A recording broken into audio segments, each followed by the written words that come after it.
Welcome back to my channel Lomzy. In today's tutorial I'm going to show you how to make this Asoke cap. It's very simple and it's very beginner friendly. You can make a lot of this.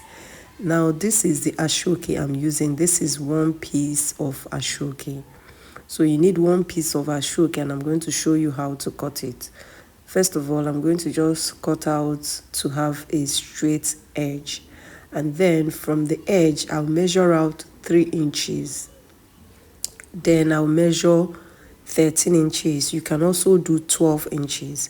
And also on this other side, you measure the same 13 or 12 inches depending on what you choose. And this is dependent on the height. So I'm going to mark the diagonal line like this. And then I'm going to continue measuring 13 on both sides, or if you have used 12 you measure 12 on both sides. So depending on the cap size, your client's size, head circumference, you can measure 3 pieces of this or 4 pieces of this.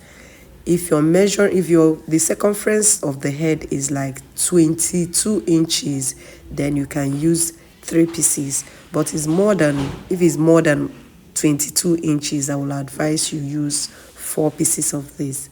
So I'm going to join this. What I have here is 3 pieces because the head circumference I'm using is 22 inches. So I'm going to use 3 pieces of this. So the way to join it, you're going to place this like this, diagonally as it is, and join it. So go to your machine and sew this. So after sewing it, this is how it's going to look. Can you see the front and the back? So next is to close this. For you to close this, you are going to either place this the way you started and place it together. Make sure they are equal and sew it on top. Or if you're using like 3 pieces like this, you can just fold it like this and sew it. Just go to your machine and sew it.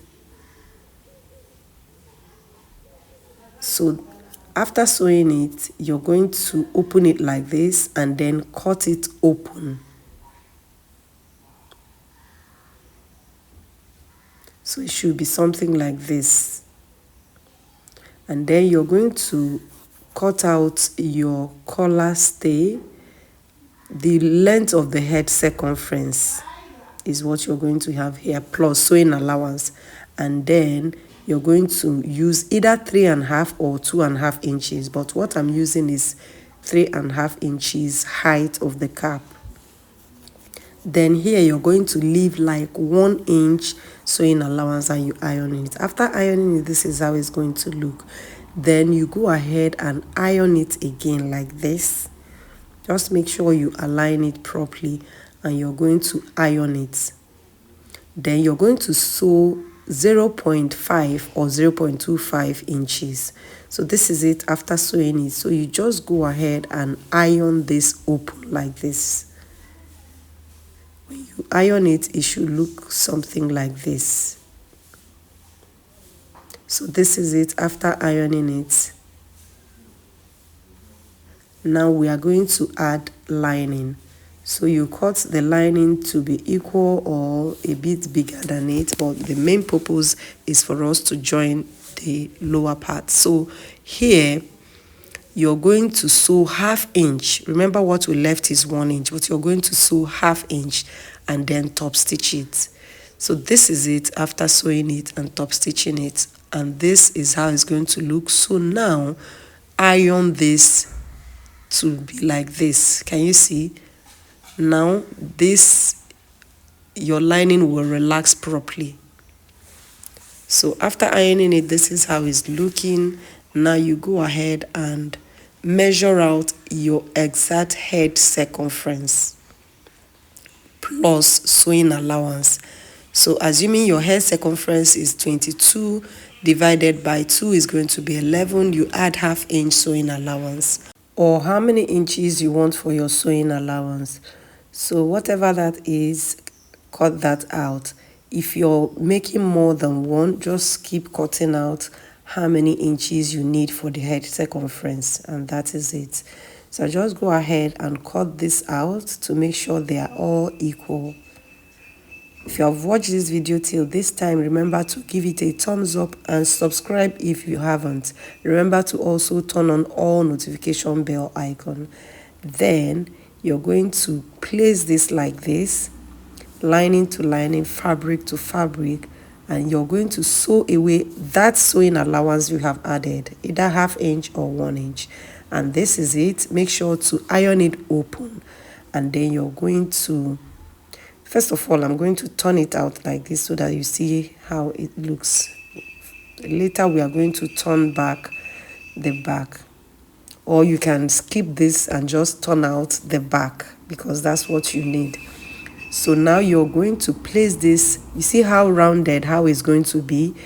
Place it like that. Make sure no side is bended, and you're going to place it on another fabric. You can join these pieces together. You know I'm cutting more than one, so I have already joined all my pieces. So then you're going to go ahead and draw out the circumference. Just go ahead and draw out this circumference like this. Initially, it might not be as circle as it's supposed to be. You will align it when you remove your cap. So this is it like this. Just go ahead and align this properly. Make sure it's a full circle, and you, with this method, you can cut as many as you want, as many as 100 pieces a day. Yeah, and you can sell off everything. It's very, very nice or ready to wear business. You can make and sell a lot. So after cutting it out, make sure to cut out these corners so that you will match it up with the cap. This is the hardest part of the Asoke cap, so make sure to align all this together. It will help you to sew the head circumference of the Asoke cap.